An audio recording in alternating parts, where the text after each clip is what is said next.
بدلون د پولیس رادیو سلسله واره ډرامه هر پنجشنبه د شپې 8 بجې.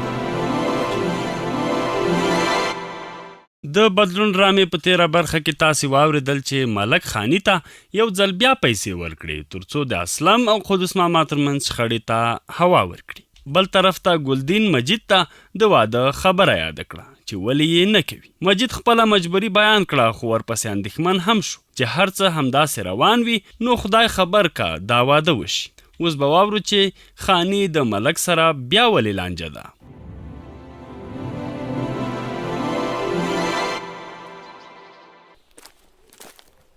ملک صاحب سلام علیکم.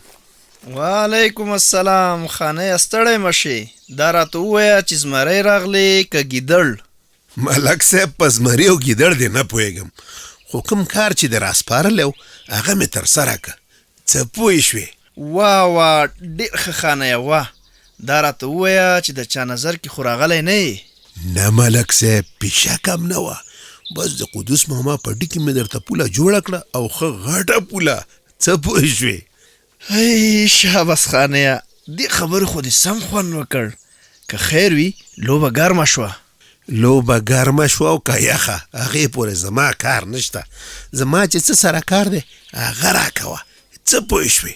نو پیسې خو مې مخکې درکړي، نور څه شی غواړې؟ یاره ملک صاحب زه خو ستا په مزاج پوه نه شم چې ته له کمې خټې جوړې واده وکړې او بیا پې منکري. څه پوه شوې؟ منکر کله یم؟ منکر ته یې چې پیسې رانه واخلې او بیا وایي نه دي دې راکړي. ما کله ویلې چې ما ته دې نه دي راکړي. راکړي دې وي خو لږې. تا ویل چې 500 واخله او نورې د کار نه پس. اوس چې راغلم ته په نورو منکري. څه پوه شوې؟ نو په هغې دې ګزاره نشي څه؟ ستا خو بل د کور غړی هم نشته، یوازې یو نفر یې. نو ته وایې تر عمره به همداسې مجرد ګرځم، واده به نه کوم، همدغه پیسې غونډوم چې ځان ته پې واده وکړم. څه پوه شوې؟ نور سپین ږیری کېږم لګیا یم.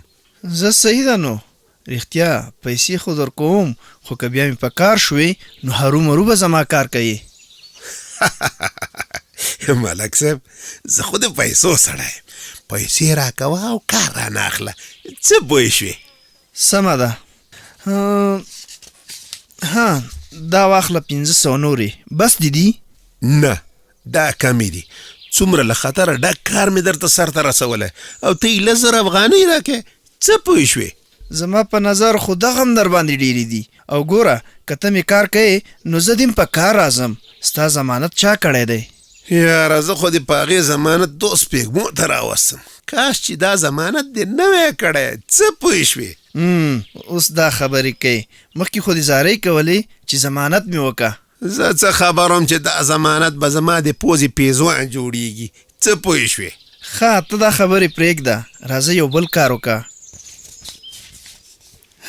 دا واخله 500 نورې. یاره ملک صاحب وایم زنده‌باد. ما ویل چې تا غوندې ملک بخیل نشي کېدی. څه پوه شوې؟ ډېر خوشحالېږم. دا مې د بل کار لپاره درکړي.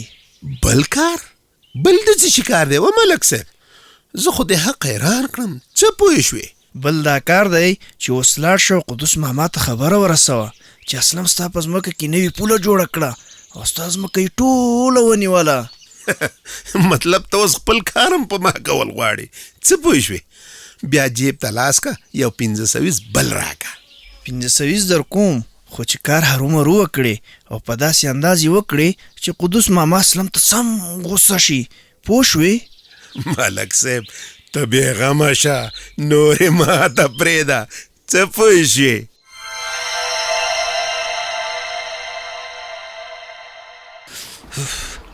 یاره چې تر څو دا د کلي لارې کوڅې پخې نه شي نو له دې ګردنو نه د خلاصي لاره نه وینم.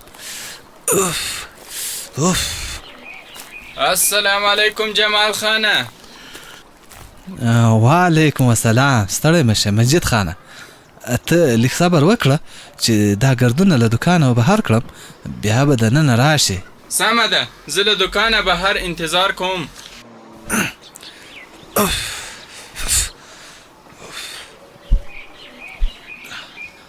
اوس له خیره د ګردونه ختم شول. ته صبر چې مجید ته ورغږ کړم مجیده و مجیده راځه ګردونه ختم سول دننه راځه. سمه ده دغه ده درغلمه دا ښه ده چې د صفایي فکر در سره دی. دوکانداري کې پاکوالی ډېر مهم دی. بالکل صفایي ډیره مهمه ده، خو ته ووایه چې څنګه دې راپېښه کړي او چې درته ګورم نو لیک خفه غوندې یې. هی څه ووایو، بس د دنیا غمونه دي نو کله کله انسان خفه کړي. آخر و خو وایه چې څه غم دی که زموږ له وسې کېږي چې ویې کړو. که رښتیا درته ووایم نو څه نه څه خو د وسې کار دی، البته که ته یې وکړې. خدای به خیر کړي. ما پوه کړه چې څه خبره ده. خبره داسې ده چې زما د کوژدنې ډېر وخت ووته او د واده مې درک نشته. ښه نو واده غواړې بیا دې پلار ته ووایه چې درته ویې کړې که نه. همدغه خو ستونزه ده چې پلار ته یې څنګه ووایم، شرمېږم. او بله دا چې موږ د پلار په مخ کې کله داسې خبرې کولی شو. نو ما وویل که ته یې ورته ووایې نو ښه به شي. سمه ده زه خو به ورته ووایم، خو که ستا پلار یې ومني. هو رښتیا پیسې مې ورته برابرې کړې دي او که نه؟ پیسې له کومه شوې؟ هم دومره تنخوا مې ده چې لږ کور پرې وچلو، واده په څه شي وکړو؟ چې پیسې نه لرې نو واده په څه کوې؟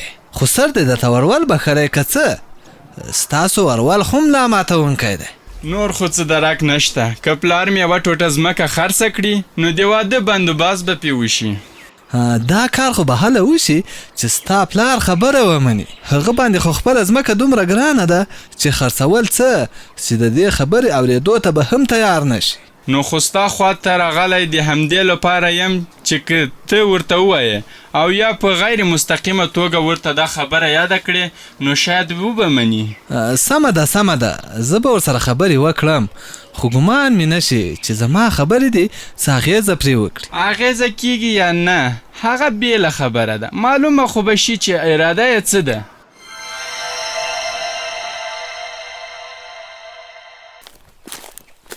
دا څنګه چل دی چې را په شا مې کړه؟ دا بوجۍ خو دومره درنه نه وه چې دا اوس ولې دومره درنه شوه؟ ته پکې څه وایې؟ قدوس ماما و قدوس ماما صبر وکړه چې له کار مې در سره دی، څه پوه شوې؟ چې دا پکې لا څوک شو؟ دا خو خانۍ دی، د ده راسره څه کار دی؟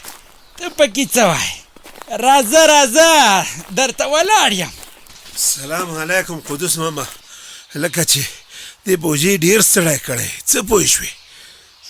که مې ستړی کوي او یا نه دې کې ستا کار نشته، خپله خبره دې کوه.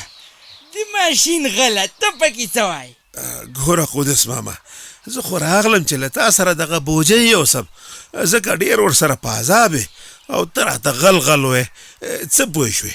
کور دې ودان چې را سره مرسته کوي او غل ځکه درته وایم چې د اوبو ماشین دې غلا کړی و. ته پکې څه وایې؟ قدوس ماما هغه خبره خو خلاصه شوې ده چې ماشین ما نه و غلا کړی، دلبري غلا کړی او بیا ما له هغه نه اخیستی. زه څه خبر وم چې دلبري ماشین ستا نه پټ کړی، څه پوه شوې؟ ښځه په تیر پسې بلچه مه راخله، اوسنۍ خبره کوه چې څه ته دې په لار کې درولی یم. ته پکې څه وایې؟ نور مې هېڅ نه ویل، بس همدا چې دا بوجۍ در سره یوسم، څه پوه شوې؟ نه دا زه خپله وړم، کور دې ودان. ته پکې څه وایې؟ ښه هسې قدوس ماما زه ستاسې په هغه پټو را تېرېدم، نو ما ویل ته لکه چې هغه د سړک د غاړې پټو طرف ته ډېر نه ځې راځې، څه پوه شوې؟ دا خبره دې څنګه وکړه؟ زه خو هر وخت ځم راځم، البته دا څو ورځې وزګار شوی نه یم. ولې څه خبره ده؟ ته پکې څه وایې؟ داسې خاص خبره خو نشته، البته مخکې چې کوم ځای کې پوله وه هغه پوله اوس ستا د پټي منځ ته را رسېدلې ده. نو ما ویل دا در سره د اسلام خان حق کې ده چې دومره مخکې راغلی او که نه هغه تېری کړی، څه پوه شوې؟ دا څه په اوتو سر یې؟ هغه خو مې په همدې خبره څو ورځې مخکې ووهه او ته وایې پوله یې زما په پټي کې جوړه کړې ده. غلط شوی به یې والکه، ته پکې څه وایې؟ غلط شوی زه نه، ته یې. زه ځوان یم او دومره مې سترګې کار کوي، څه پوه شوې؟ ما په خپلو دې ګناهګارو سترګو لیدلي چې ستا منځ پټي کې پوله را جوړه کړې.